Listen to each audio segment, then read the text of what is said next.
Alô você, meu aluno, tudo bom? Olha só, você que está estudando, vamos agora fazer a resolução de exercícios. Bem, resolução de exercícios, na minha opinião, na sua opinião e na opinião de todos os concursandos e concurseiros do Brasil, é a saída para os nossos problemas. A gente estuda todo o conteúdo programático, a gente estuda em turmas regulares, que é o que você está fazendo aqui, e a gente tem também, que é a ponta, que é a resolução de exercícios, junto com a resolução de simulados. Mas hoje vamos transformar tudo que a gente aprendeu em realidade. Acompanha comigo aí na tela. O princípio da moralidade administrativa tem existência autônoma no ordenamento jurídico nacional e deve ser observado não somente pelo administrador público, como também pelo particular que se relaciona com a administração pública. Pois bem, acompanha comigo essa questão. O que ela diz? Ela trata do princípio da moralidade pública. Olha, por experiência própria e trabalhando já há algum tempo com essas bancas CESP-UNB, ZAF, FCC, enfim, as bancas que tratam de concurso público, o princípio da moralidade costuma ser coqueluche nessas bancas. Por quê? Porque é o princípio que dá muita amplitude.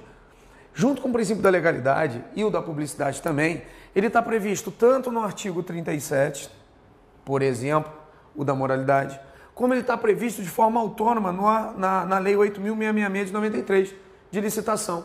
Se você for dentro da Lei 8.429 de 92, que trata dos atos de improbidade administrativa, você vai ver que lá também está inserido o princípio da moralidade.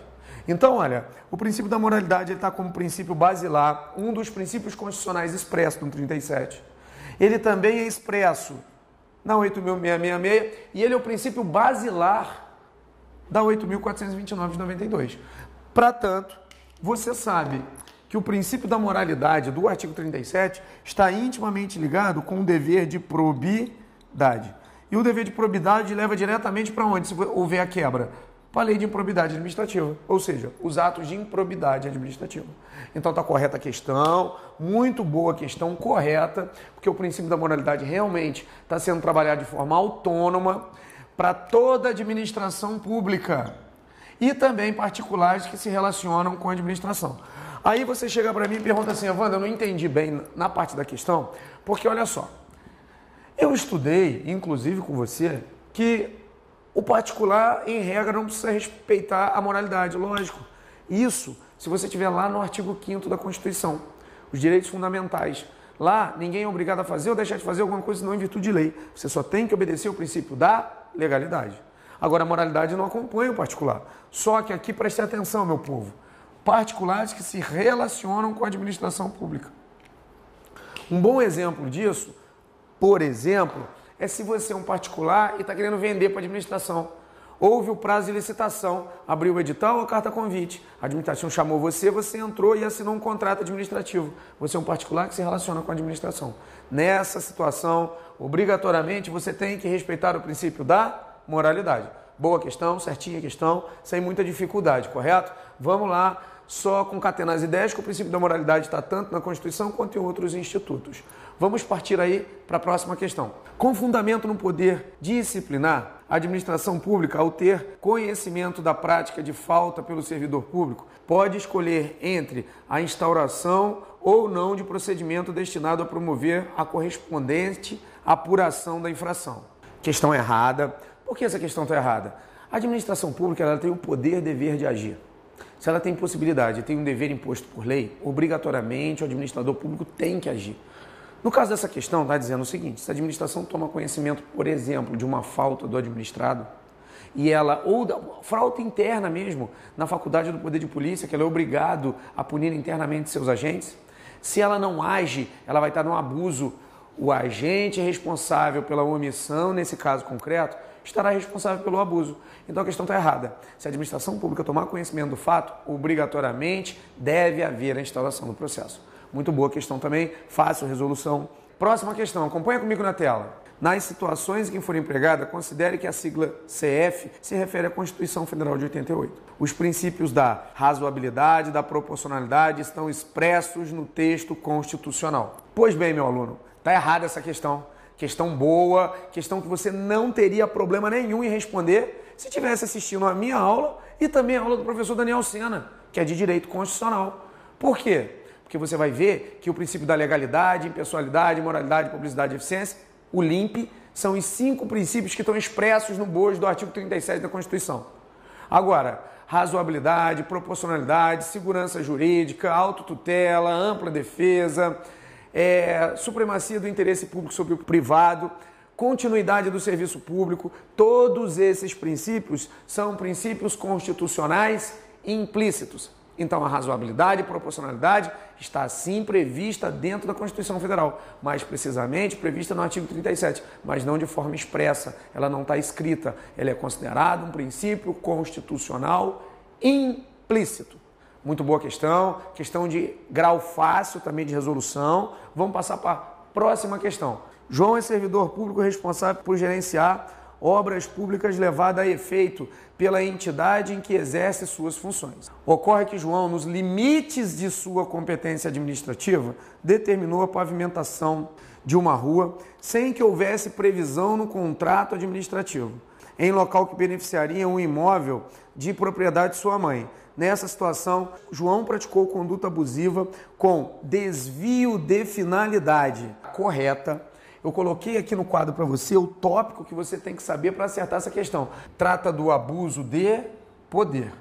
O abuso do poder ele pode se dar de 2 formas. Ele pode se dar, acompanha aqui comigo, meu povo, ó. Ele pode se dar por desvio e por excesso. Tanto desvio quanto excesso são modalidades de abuso de poder.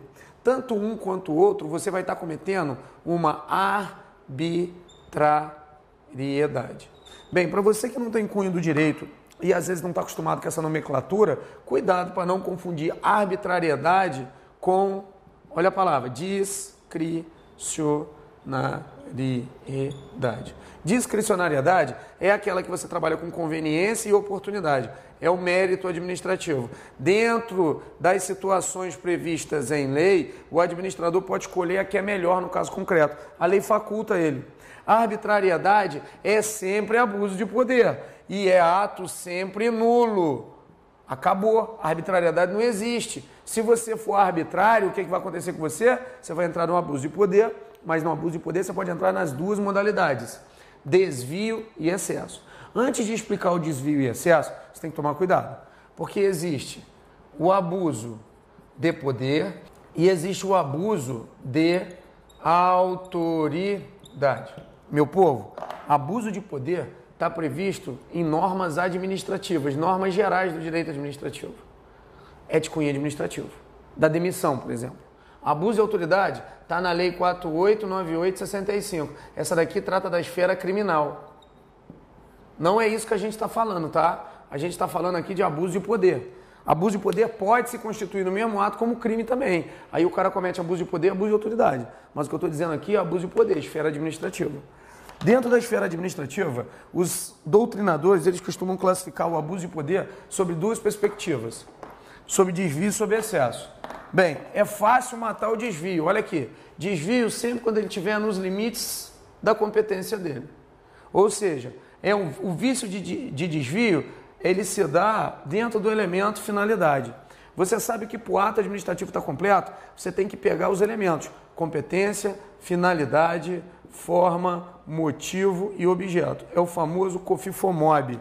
O abuso de poder na modalidade de desvio, ele sempre pega o elemento finalidade. Ou seja, o cara está na competência dele e ele desvia a finalidade. Secretário de obras, não é ele o responsável por dar finalidade às máquinas agrícolas lá ou aquelas máquinas que arrumam aquelas ruas lá que não estão pavimentadas? Então, imagine que o secretário de obra pega aquela máquina e vai consertar uma rua aqui, um caminho rural aqui de Cascavel, que nós estamos na cidade de Cascavel. O estúdio está na cidade de Cascavel. Minha cidade linda de Cascavel, que eu adoro Cascavel. Imagine o secretário de obras, e o secretário de obras daqui não faz isso, tá? Aqui é muito honesto. Mas imagine que o secretário de obras, ele pegue e ele arrume a rua.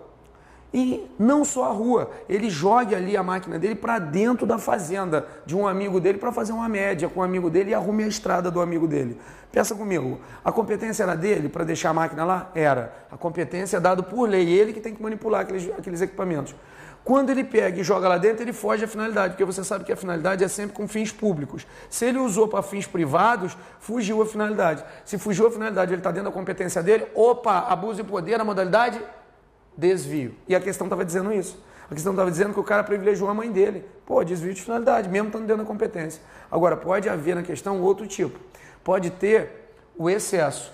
Toda vez que tiver o excesso, olha ali, o cara atua fora dos limites da esfera de competência. Ele faz uma coisa que não era competência dele. Aí o elemento já não é mais finalidade, o elemento é competência.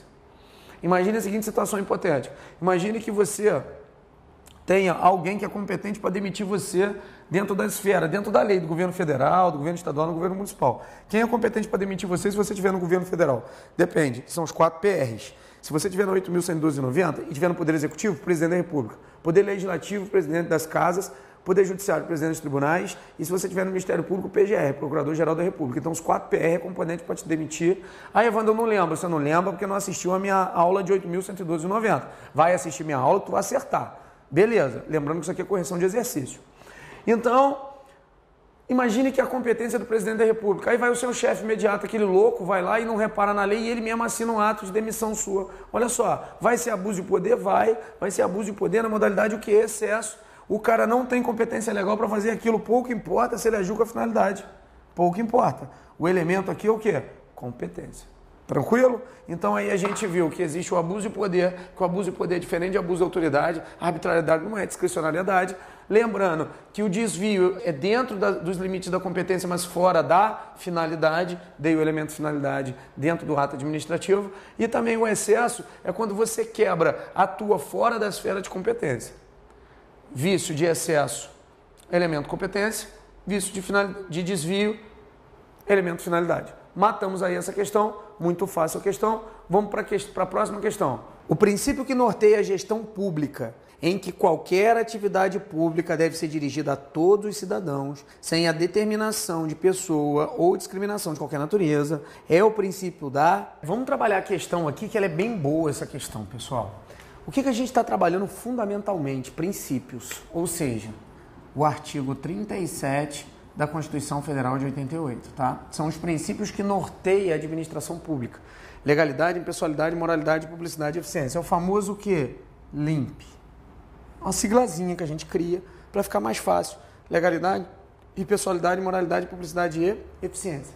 A gente tem 3 formatações para acertar a questão de princípio. Primeiro, é a mais básica, você saber que os princípios do artigo 37, nesse caso aqui os expressos, Evandro, por que ele está expresso? Porque está escrito lá no caput do 37, toda administração pública, direta ou indireta de qualquer dos poderes, seja do Poder Legislativo, Judiciário ou Legislativo, deverão respeitar o princípio da legalidade, pessoalidade, moralidade, publicidade e eficiência. Então eles são expressos, eles estão escritos. Toda vez que fala expresso é porque está escrito. Então, você tem a primeira formatação, é saber quais são. Tranquilo. Segunda formatação é você saber o que eles representam. Por exemplo, você saber que o princípio da legalidade, existe legalidade em stricto sensu, lato sensu, legalidade para particular, legalidade para administração pública. Você saber como ele formata. E a terceira formatação é esse tipo de questão aí. Ele dá o princípio, o que representa, um conceito e pergunta em qual se amolda. Ele tenta te confundir. Foi o que a questão fez. Ou seja, esse gabarito aí é a letra A. Que norteia o quê? Que não deixa da discriminação, que não tem determinação de pessoa. O agente, como está trabalhando para a administração pública, ele tem que tirar todo o caráter pessoal da coisa. Então, na realidade, o que cobrou a questão foi um princípio da impessoalidade. Nada mais do que conceito perguntando a qual se amolda. Toda vez que você vê um conceito, por exemplo, ligado à ética, à conduta, você vai direto para a moralidade. Ou tu errar uma questão dessa daqui, tu vai cair 300 classificações atrás. Não pode errar. Bacana? Vamos para a próxima questão aí. Entre os princípios básicos da administração pública encontra-se o da segurança jurídica, que consiste tecnicamente na prerrogativa que detém a administração pública de exercer o controle interno sobre os próprios atos, com a possibilidade de anular os ilegais e revogar os inconvenientes e inoportunos. B. Interpretação de norma administrativa de forma que melhor garanta o entendimento do fim público e que se dirige, vedada aplicação retroativa de nova interpretação. C. Presunção de que todo ato praticado pela administração pública encontra-se em conformidade com o ordenamento jurídico, até prove o contrário. D. Adequação entre meios e fins, vedada a imposição de obrigação, restrição e sanção em medida superior àquelas estritamente necessárias ao atendimento do interesse público. E. Obrigação imposta a todo agente público de realizar suas atribuições com presteza, perfeição e rendimento funcional. Olha o que ela cobrou. Princípios do 37. Existem princípios expressos e existem princípios o quê? Implícitos. Os expressos é fácil, é o LIMP. Legalidade, impessoalidade, moralidade, publicidade e eficiência. Os implícitos têm uma gama grande. Você tem que ver qual autor que adota. A gente adota a corrente majoritária. Razoabilidade, proporcionalidade, segurança jurídica, autotutela, continuidade do serviço público, supremacia do interesse público e assim vai. A gente tem mais alguns princípios, só para você ter uma noção. Evandro, você só botou sigla? Sim, cara, só botei porque na verdade a gente não está estudando isso agora, eu estou te dando uma noção do que são princípios expressos e implícitos. Diferença, os expressos estão escritos no caput da Constituição, os implícitos não estão escritos em lugar nenhum, mas de acordo com a doutrina e com o STF, eles estão lá, eles são válidos e tem que usar, tá? Então vem para cá, olha só o gabarito. Na verdade ele estava perguntando o princípio do quê? Da segurança jurídica. O princípio da segurança jurídica nada mais é do que um princípio implícito. Alô, você! Aí ele trouxe uma gama, ele trouxe o direito administrativo inteiro nas suas costas. Olha o que ele veio. Ele deu o conceito de autotutela, que é a súmula 473 do STF. Súmula 473 do STF. A administração pública pode revogar seus próprios atos quando é por conveniência, oportunidade, ou pode anulá-lo. Quando é invado de vício de ilegalidade. Ele trouxe o texto de uma outra forma. Ele trouxe o texto da autotutela, que foi um conceito também da doutrina que ele colocou aí na A. Não era porque estava pedindo a segurança jurídica. Ele veio e trouxe o gabarito, que é a B. Realmente, a segurança jurídica é isso. É a melhor interpretação da norma para a finalidade pública e ela veda nova interpretação para alguma coisa que já criou direito adquirido, coisa julgada e também não fere a Constituição. Então você não pode, quando uma nova interpretação vier à frente, fazer o quê? Que ela prejudique um direito seu já consolidado pela lei naquele momento. Então, nas aulas a gente dá a segurança jurídica, a gente explica. Então tá certinho aqui, tá? O gabarito é a B. Ela estava unindo, se você sabia o que era segurança jurídica, com conceito. A terceira ali, o C, se você não sabe, anota no seu material, é presunção de legitimidade. É o primeiro atributo do ato administrativo. Razoabilidade também é princípio implícito, está aí o conceito. E o princípio da eficiência, que foi o último a ser inserido, que está aqui, que é um princípio explícito, que foi inserido pela Emenda Constitucional 19 de 1998, que foi chamada Reforma Administrativa. Então, o que ela fez? Ela trouxe vários conceitos, só que ela fez uma pergunta no caput, comando de questão, e queria que você soubesse. Bacana. O gabarito é A, B. Com as aulas, amigo, é impossível você errar. Mamão, né? Vamos para a próxima aí. A vedação à aplicação retroativa de nova interpretação de norma administrativa respeita especificamente o princípio da... Pessoal, tá aí o gabarito. O gabarito é segurança jurídica. Tá certinho, não tem onde correr. Ela dá o conceito e logo abaixo ela embola os princípios, sejam eles expressos ou explícitos, ou sejam eles implícitos. Tanto faz. Você pega os expressos, legalidade, pessoalidade, moralidade, publicidade e eficiência. Você viu a nomenclatura que eu estou falando? Expressos ou explícitos. É sinônimo, filho. Não vai confundir com os implícitos, que não estão escritos, mas a doutrina e o STF determinou que eles têm que estar lá. Razoabilidade, proporcionalidade, continuidade de serviço público, supremacia do interesse público sobre o privado, e entre eles aí o da segurança jurídica, que proíbe nova interpretação que prejudique direito adquirido do cara, ou ele pode cair de acordo com o que caiu no texto aí. São várias formas de falar o quê? A segurança jurídica. Isso a gente vê nas aulas, já está consolidado na nossa cabeça. Tranquilo? Eu acho que é a questão que mais dá trabalho da segurança jurídica, porque é feio o conceito dele, mas você vai acostumar de tanto fazer exercícios. Em razão do princípio da legalidade, é correto afirmar que a atividade administrativa deve ser exercida com presteza, qualidade e produtividade funcional. B. A administração pública tem certa liberdade de atuação, pois pode exercer qualquer atividade, desde que a lei não proíba. C. A administração pública só pode fazer o que a lei determina ou autorize. D. A administração pública fica obrigada a manter uma posição imparcial em relação ao administrado. E E. A atividade administrativa somente pode ser válida se exercida nos limites e intensidades necessárias ao fim proposto. A questão está cobrando aí fundamentalmente o conceito também. Mas antes de trabalhar aqui, pessoal, vamos trabalhar o princípio da legalidade rapidinho? Olha só, o que diz o princípio da legalidade? O princípio da legalidade, ele se divide em dois na Constituição. Ele tem um que está no artigo 5º, que é o do seu professor de Constitucional, e ele tem um que está no artigo 37, que aí é meu, do professor de Administrativo. Aqui diz que é o princípio da legalidade em lato sensu e aqui em stricto sensu, ou seja, sentido amplo e sentido estrito. O que acontece? O princípio da legalidade em lato sensu diz que o particular pode fazer tudo que a lei não proíbe. Está lá, ninguém é obrigado a fazer ou deixar de fazer alguma coisa não em virtude de lei. Esse vale para todos os particulares, princípio fundamental. Agora, o artigo 37 está em stricto sensu. O que ele diz? Ele diz que aqui o administrador só pode fazer aquilo que a lei autoriza ou aquilo que a lei determina. A lei autoriza e determina. Então, esse aqui é stricto sensu. Então, é isso que ele estava perguntando. Pô, a questão é de direito administrativo. Então, ele está perguntando, o princípio da legalidade diz respeito a quê? Aí você já sabe que existem os princípios expressos e implícitos. Expresso, legalidade, impessoalidade, moralidade, publicidade e eficiência. E você sabe também que existem os princípios implícitos, que são vários. Razoabilidade, proporcionalidade, segurança jurídica, supremacia do interesse público e assim vai, tá? Vamos trabalhar aqui. Então, o que ele pediu? Ele pediu o princípio da legalidade, que você sabe que é o primeiro expresso do artigo 37 da Constituição, que trata de toda administração pública direta ou indireta. Lembrando, quem é administração pública direta? União, Estado, DF, município. Indireta é a fase. Aí você só investe na hora de falar. Autarquia, fundação, sociedade de economia mista e empresa pública. Tranquilo. Então, ele pediu o princípio da legalidade. Na A, ele trouxe o conceito de princípio da eficiência, então não valia. Na B, ele trouxe o da legalidade, sim, mas ele trouxe o do primeiro legalidade, que é do particular, não era isso que ele estava pedindo? Ao particular é facultado fazer tudo que a lei não proíbe. Esse aqui é o lato sensu, esse não serve para a gente, então não era o gabarito.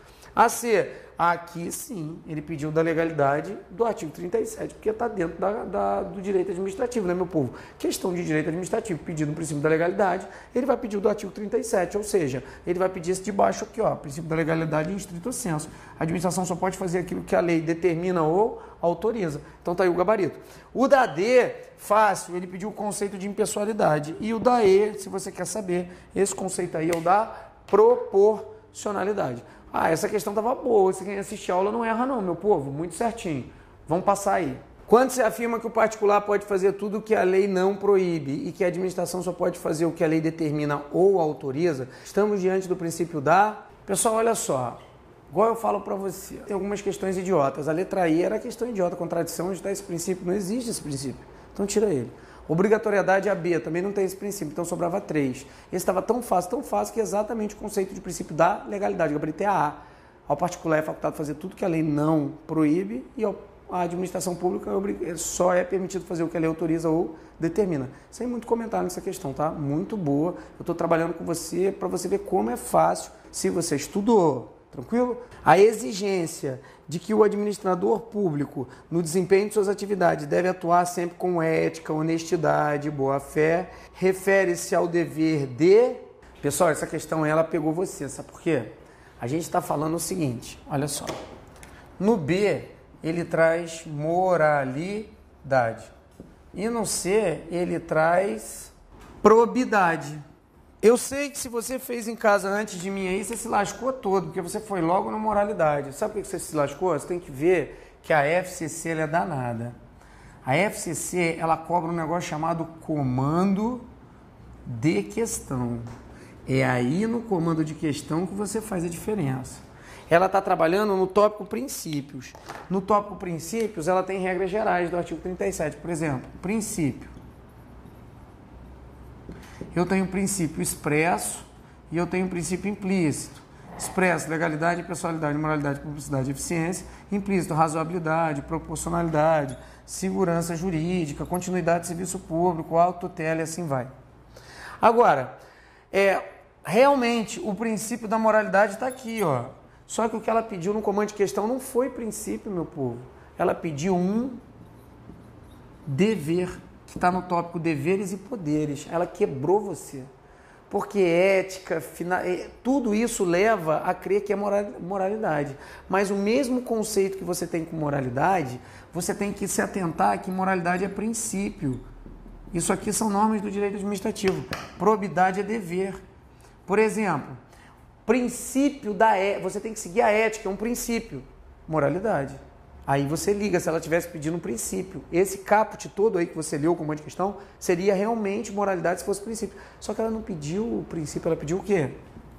Dever. Como ela pediu o dever de ter ética, o dever de ser honesto, o nome disso é probidade. Ser probo. Ser probidade é ser probo, é ser ético, ser honesto. Isso é dever do administrador público. Agora, o princípio é de moralidade. Então, o gabarito ficou aonde? Ficou a C. Nossa, essa questão de Uber é meio imundo. Ah, Evandro, não concordo, porque isso aí parece moralidade. Sim, se fosse princípio, se ele tirasse lá no caput da questão a pergunta, ele tirar o dever e colocar princípio, cai na moralidade. Botou dever, caiu na probidade administrativa. Segundo o Supremo Tribunal Federal, a falta de defesa técnica por advogado no âmbito do processo administrativo disciplinar não ofende a Constituição Federal. Da mesma forma, não há ilegalidade na ampliação da acusação a servidor público se durante o processo administrativo forem apurados fatos novos que constituam infração disciplinar, desde que rigorosamente observado o princípio do contraditório e da ampla defesa. O referido tribunal entende também que a autoridade julgadora não está vinculada às conclusões da comissão do processo administrativo disciplinar. Meu povo, questão correta, questão boa e grau de dificuldade alta essa questão, não estava fácil não. Essa questão aí, ela estava trabalhando de 3 situações hipotéticas, situações reais de lei, mas ela trouxe aí uma situação que a gente vai tentar trabalhar aqui no quadro. Tentar não, conseguir, né? Porque eu não tento, eu consigo, olha para cá. Ela estava trabalhando a súmula 343 e a súmula vinculante 5 do STF. Isso aqui é comum, tá? Eu dando aula, por exemplo, o aluno olhou para mim no presencial e falou assim, pô, Evandro, você tá maluco? Eu tô lendo aqui no código e tá dizendo que a falta de defesa técnica no processo administrativo disciplinar anula o processo, ou seja, a falta de advogado no PAD anula o PAD. Se você estiver respondendo por um PAD e não tiver advogado, anula o PAD. E eu estava falando que não anulava, que o PAD era legal. E ele gritou isso aqui dentro da sala. Eu falei com ele, maluco, tá você, meu filho. Olha só, você está estudando em coisa ultrapassada. Essa súmula aqui está sem eficácia, porque foi editada a súmula vinculante do STF número 5, que trata do mesmo assunto, como o grau hierárquico aqui é diferente, a súmula vinculante é uma fonte do direito administrativo que trabalha da jurisprudência e obriga de forma vinculante os outros tribunais. Então essa daqui tem mais força. Ela trata do mesmo assunto de modo diverso. Ela diz que a falta de defesa técnica não anula o processo. Ou seja, pelo STJ, faltou advogado, anula o processo. Aqui embaixo, não faltou advogado, não anula o processo. Duas jurisprudências trabalhando, 2 súmulas trabalhando do mesmo assunto de forma diversa, sendo que a súmula vinculante é mais forte. Pô, você pega a súmula vinculante, a súmula 343 do STJ e deixa ela sem eficácia por força da súmula vinculante número 5 do STF. Então, olha só, a falta de defesa técnica realmente não anula o PAD, não anula o processo. Se você não tiver advogado no processo, o processo segue normalmente. Aí, o segundo tópico que ele estava trabalhando é a ampliação da acusação. Ah, Evandro, eu estou respondendo um PAD. Nesse PAD, eu estava sendo acusado de algum fato que dá suspensão de 30 até 90 dias. Quer dizer que no meio da apuração do PAD, por exemplo, o PAD ele tem um prazo de 60 mais 60. Pode chegar fatos novos, por exemplo, uma fita de vídeo gravada com fatos novos, coisas novas. E ampliar a acusação para que eu seja passível de demissão? Lógico que pode. Pode, mas para isso tem que ser fato novo sendo inserido no processo. Você tem que ser garantido o contraditório e a ampla defesa. Ó, a ampla defesa é princípio constitucional implícito e tem no bojo dela, trazendo no bojo dela, o contraditório. Você vai entender assim, ó, ampla defesa e o contraditório aqui dentro. Então, aonde está a ampla defesa, está o contraditório junto. Tranquilo? Beleza. E estava trabalhando também a situação da vinculação da pessoa que tem competência para punir você, que ela não está vinculada, tá certo? Porque o ato punitivo, o ato de aplicação da penalidade, ele é discricionário. Lembrando que se é ato administrativo, você tem que ter competência, finalidade, forma, motivo e objeto. Como ele é classificado como ato discricionário da penalidade, o motivo não precisa ser declarado em regra, só que nesse caso precisa, é de obrigatória motivação. Atos que gerem penalidade e atos que gerem ônus para a administração, ou seja, onere a administração, gastos, mesmo sendo discricionária, é de obrigatória motivação. Então imagina esse exemplo aqui. Imagina que o PAD, você sabe que o PAD é genérico e dentro dele tem sindicância, PAD e processo sumário. Quem assistiu às minhas aulas viu que é mais ou menos por aí. Imagina que você está numa sindicância. Na sindicância você inicialmente está sendo acusado de advertência. está sendo acusado de ser passivo de advertência. Nessa advertência vem fatos novos. O fato novo gera suspensão até 30 dias. Se gera suspensão até 30 dias, se mantém na sindicância, tá? Só se for suspensão por mais de 30 dias e demissão que você pula para o PAD. Tranquilo. Aí nessa situação, a comissão de sindicância, que ela não pode punir você, ela só pode orientar pela punição, porque a competência está descrita em lei. Ela chega e diz o seguinte: olha, administração, esse servidor está sendo passivo de suspensão de 30 dias. Ela orienta por 30 dias. Mas na hora do chefe imediato, que é a competência por lei para aplicar a penalidade, ele não fica vinculado aos 30 dias, não. Baseado no que está nos autos, baseado nas provas, ele pode aplicar a penalidade de 1 dia a 30 dias de suspensão. Inclusive, ele pode colocar advertência. Mas para isso, ele tem que fundamentar isso aí. Correto? Boa questão, questão certa. Tinha 3 tópicos na mesma questão. Então, olha só, trabalhamos aí as correções de exercícios, tá? Que é a fundamentação de tudo. E, como eu sempre digo, alô você, se você não estudar, tu não vai passar, meu brother. Estuda, porque eu e os outros professores que estão aqui, nós garantimos a nossa vaga, o nosso cargo público, através de muito estudo e muita dedicação. E até o próximo encontro.